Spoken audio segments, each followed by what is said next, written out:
Friends, welcome to my YouTube channel. Today I will teach you SST chapter number 1 on equality, part number 2. Please like my video, subscribe and share with your friends.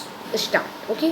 हमने अगले video में देखा था, ओम प्रकाश के बारे में देखा था, अंसारी के बारे में देखा था, उनके साथ कैसा बुरा व्यवहार होता था। तो आज हम देखेंगे डिग्निटी।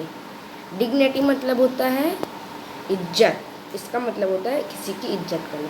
आप कहते हो मेरी बेइज्जती होगी तो आपको बहुत गुस्सा आता है। You can understood by the now caste we are belonging to.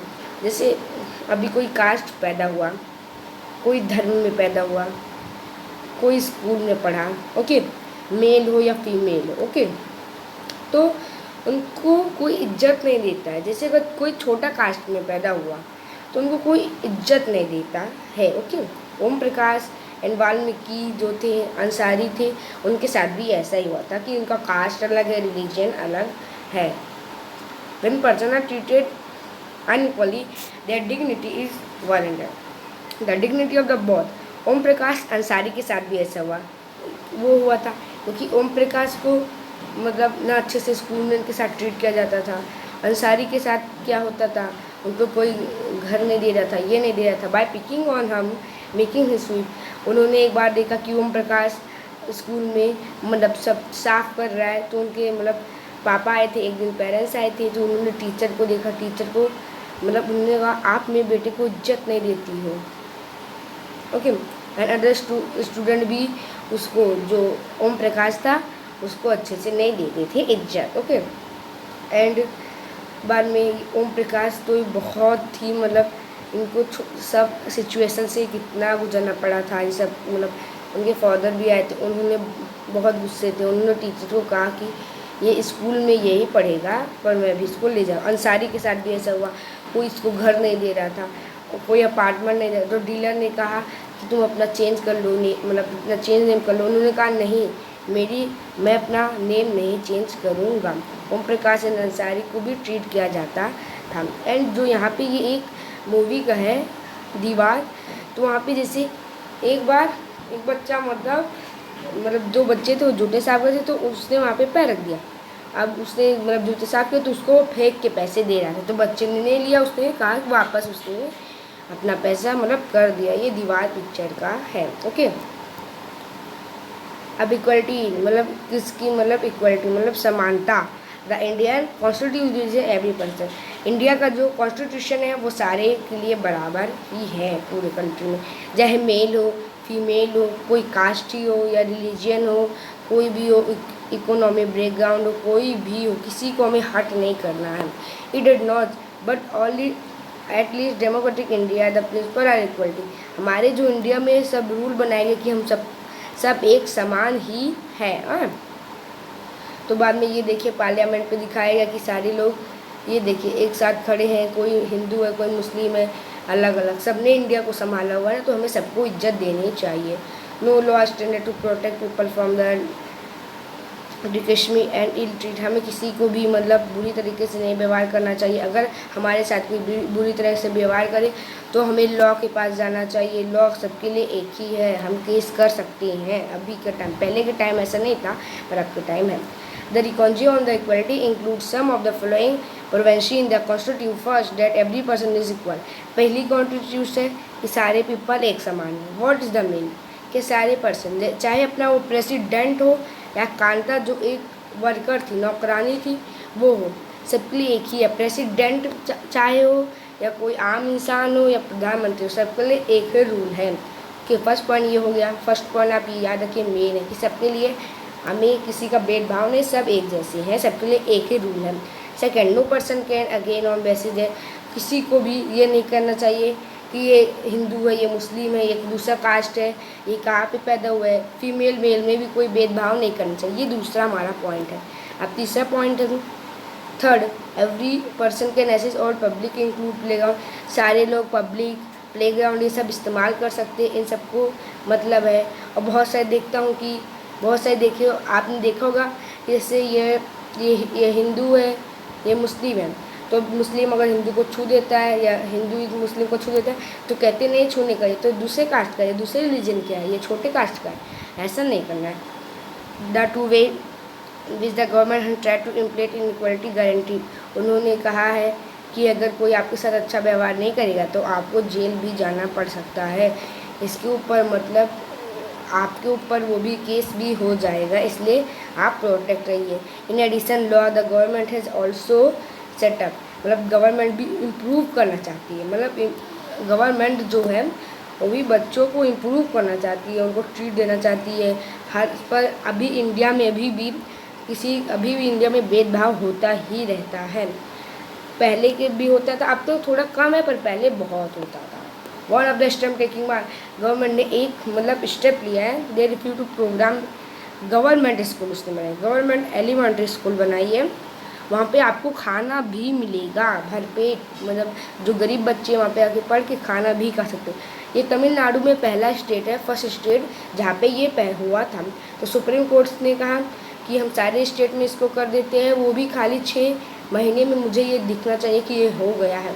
This programme है हैड मैनी पॉजिटिव, इसके बहुत अच्छे इम्पैक्ट हुए। दे इंक्लूड, क्योंकि जो बहुत सारे गरीब बच्चे थे उनका मतलब वो स्कूल भी पढ़ने लगे, और टीचर से मतलब पूछताछ हुई जो मतलब सरकारी में थे। उन्होंने कहा कि पहले बच्चे खाना खाने के लिए होम जाते थे, बाद में वो स्कूल आते भी नहीं थे, पर अब है कि वो उनको खाना स्कूल में मिल जाता है, इसलिए वो घर नहीं जाते हैं। इम्प्रूव्ड हुआ है। और उनकी मदर्स जो काम कहीं करने जाती है अब उनको चिंता भी नहीं होगी, क्योंकि उनको बच्चे को वहाँ पे भरपेट खाना भी मिल जाएगा। दलित वुमन है been improve to cook the meal, जो दलित वुमन है वहाँ पे एम्प्लॉय होती है, वहाँ पे वो कुक करती हैं, उनको भी मतलब सैलरी सब मिल जाती है। तो दलित वुमन का भी हो गया, बच्चों का, गरीब बच्चों की पढ़ाई भी हो जाती है, और बाद में उनको खाना भी भरपेट मिल जाता है। पुअर स्टूडेंट है who come to the school and can not, मतलब उन अब तो मतलब पहले के बच्चे थे जैसे पुअर स्टूडेंट स्कूल में पढ़ते थे पर उनको भूख लगती थी और खाना नहीं खाते थे, पर अब ऐसा नहीं है क्योंकि अब तो खाना मिलता है। While government program play an important role, government ने एक इम्पॉर्टेंट रोल लिया है। But to learn we have made the meal program has done, मतलब खाना इन सबको अटेंड, मतलब खाना मिलेगा तो पुअर चिल्ड्रन ज़्यादा से ज़्यादा स्कूल आ पाएंगे। कंटिन्यू बिग डिफरेंस आया है अपने स्कूल में। रीच अटेंडेड, जो रीच है वो प्राइवेट स्कूल में पढ़ते हैं, एंड दो पुअर अटेंडेड, वो पुअर है वो कम। पर अब भी मतलब जो सरकारी स्कूल है वहाँ पे मतलब इतनी फैसिलिटी नहीं होती है, और वहाँ पे मतलब सब गंदगी भी होती है। ओके, दो दलित चिल्ड्रन जैसे ओम प्रकाश वाल्मीकि, इनके साथ भी ऐसा हो चुका है, और अभी भी ये होता ही है, अभी भी कंटिन्यू हुई है। अभी भी किसी को इज्जत नहीं दी जाती जो मतलब छोटे कास्ट के होते हैं, पर ऐसा थोड़ी है, सबको रिस्पेक्ट देनी चाहिए। Okay, one of the main reason of this is that attitude change very slow, मतलब ये धीरे धीरे चेंज होता गया, अगर एकदम चेंज हो जाता तो और जल्दी इंडिया आ गया था। Even though person are be dedication in against the law they continue, law की बहुत लोग अभी नहीं सुनते, जो लॉ होते जो कानून है उनकी नहीं सुनते। They continue to treat the people, अभी भी लोग छोटे कास्ट को, रिलीजन को, इकोनॉमिक डिसएबिलिटी को, इन सबको अभी भी मतलब वुमेंस को, इन सबको भी नहीं देते हैं। जो वुमन है, वुमन को भी थोड़े बहुत लोग इज्जत नहीं दे रहे हैं, पर हम सबको देनी चाहिए। It is the only when people began to the believe that no one inform the person every person is to treated with, बहुत सारे लोगों को इज्जत नहीं मिलती है। ओके, प्रेजेंट एटीट्यूड में चेंज आता है। ओके, इक्वलिटी हमें नहीं दी जाती, हमारी सोसाइटी में हो या कहीं भी हो, पूरे कंट्री में या कोई स्टेट में हो, आप इसके बारे में और इस बुक में पढ़ोगे। तो पहले देख लेते हैं, इन्होंने डॉक्टर बाबा साहेब आम्बेडकर ने एक बात लिखी है। ओके, तो इन्होंने कहा जैसे अगर कोई मैन है तो जैसे अगर उसके साथ कुछ अच्छा है तो वो सोचता है मैं मर जाऊँ, पर नहीं, आप क्यों मरोगे, क्योंकि आपको आप मतलब जी रहे हो, अभी आप कुछ अच्छा करो या कुछ करो तो आप अभी आपको भी जीना है। और जैसे अगर आप खुद की, ऊपर वाले में बताया गया, आप खुद की रिस्पेक्ट नहीं कर पाओगे तो क्या कर पाओगे। अगर आप खुद की रिस्पेक्ट नहीं करोगे तो दूसरे की रिस्पेक्ट क्या, या दूसरे के बारे में क्या सोचोगे। अभी इक्वलिटी के बारे में क्या है, हमारे इंडिया में नहीं, बहुत जगह इक्वलिटी है, मतलब बहुत जगह भेदभाव होता है, इंडिया में नहीं। यूएस, अमेरिका, यूनाइटेड स्टेट है, जैसे एग्जांपल हो गया यूनाइटेड स्टेट ऑफ अमेरिका, वहाँ पे जो अफ्रीकन और अमेरिकन थे उनको मतलब गुलाम बना के रखते थे पूरे अफ्रीका में। कंटिन्यू अभी भी ये चलते जा रहा है। ओके, ये मतलब मूवमेंट 1950 में हुआ था, ओके, जो इक्वलिटी थी, इक्वल राइट सबको देने के लिए। अफ्रीकन एंड ट्रीटेड, इन सबको, अफ्रीकन एंड अमेरिकन को कोई भी इज्जत या कुछ भी बराबर नहीं दिया जाता था। और यूनाइटेड स्टेट में भी कानून को मतलब दिया जाता, वहाँ पे भी यूनाइटेड स्टेट में ऐसा है कि वहाँ पे भी सभी एक लोग समान है, वहाँ पे भी सब एक लोग समान है। पर अभी भी वहाँ पे ऐसा नहीं होता है, कभी कभी वहाँ पे भी ऐसा हो जाता है जैसे इंडिया में होता है। इंडिया में दलित लोगों को नहीं माना जाता, तो वहाँ पे ब्लैक एंड वाइट, जो ब्लैक एंड वाइट थे उनको नहीं इज्जत दी जाती थी, जो वाइट थे उनको इज्जत दी जाती थी, पर जो ब्लैक थे उनको इज्जत नहीं दी जाती थी।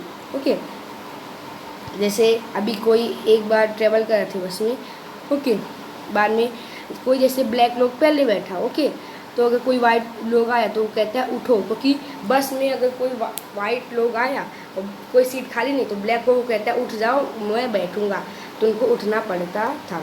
रोसा पार्क एक बार एक थी, वो अफ्रीकन एंड अमेरिकन वुमन थी, was an African American woman try to, वो बहुत दिन भर काम करते करते बहुत थक गई थी। तो वो एक बार बस में ट्रैवल कर रही थी, बैठी थी वहीं पे, तो एक वाइट मैन आया 1 दिसंबर 1955 को, उसने कहा तुम उठो या बैठोगे, तो उन्होंने मना कर दिया था मैं नहीं बैठने दूँगी। ही रिफ्यूजल डे स्टार्टेड, ओके, बाद में इसके ऊपर बहुत ज़्यादा विरोध हुआ, ये हुआ अफ्रीकन वुमेंस मतलब अफ्रीकन अमेरिकन में बहुत ज़्यादा विरोध हुआ। ये देखिए ये थी, ओके, इसको कहते हैं, इसको ट्रीटेड को कहते हैं सिविल राइट मूवमेंट्स, मतलब जो अत्याचार के सामने आवाज़ उठाए। सिविल राइट मूवमेंट 1965 में ये हुआ था, रिलीजन के बारे में and national, it is also started और मतलब वहाँ पे भी मतलब सारे स्कूल खोल दिए थे, वहाँ पे भी ब्लैक वाइट का मतलब बंद हो गया था वहाँ पे, पर वहाँ पे बहुत मतलब दिनों तक स्कूल नहीं अटेंड किया जाता था, मतलब जो ब्लैक लोग थे, गरीब लोग थे, उनको स्कूल नहीं आया जाता था। वो अगर वो अफ्रीकन और अमेरिकन बहुत गरीब थे, अभी भी गरीबी है, बहुत सारे लोग जो मोस्ट अफ्रीकन और चिल्ड्रन जो थे वो अटेंड करते थे, जो थोड़ी बहुत जैसे सरकारी मतलब थी स्कूल, उसमें बहुत कम ही फैसिलिटी थी। ओके, वहाँ पे भी टीचर उतने पढ़े लिखे नहीं होते थे। ओके, वाइट स्टूडेंट जो थे वो प्राइवेट स्कूल में पढ़ते थे और वो अच्छे जगह में रहते थे। गवर्नमेंट स्कूल में उतनी मतलब गवर्नमेंट में उतनी अच्छी पढ़ाई नहीं होती है जितनी प्राइवेट स्कूल में होती है। ओके, तो यहाँ पे वो ये रोसा पार्क था, अफ्रीकन वुमन थी जिसने चेंज किया था हिस्ट्री को, अमेरिकन हिस्ट्री को जिसने चेंज किया था रोसा पार्क ने। ओके, तो यहीं पे हमारी वीडियो ख़त्म होती है। आपको मेरी पार्ट नंबर 1 वीडियो कैसी लगी, पार्ट नंबर 2 आप मेरे प्ले लिस्ट पर जाके देख लेना, आपको वहाँ से मिल जाएगी। Okay, thanks for watching my video, bye friend, take care and please share my video with your friend. Bye bye friend.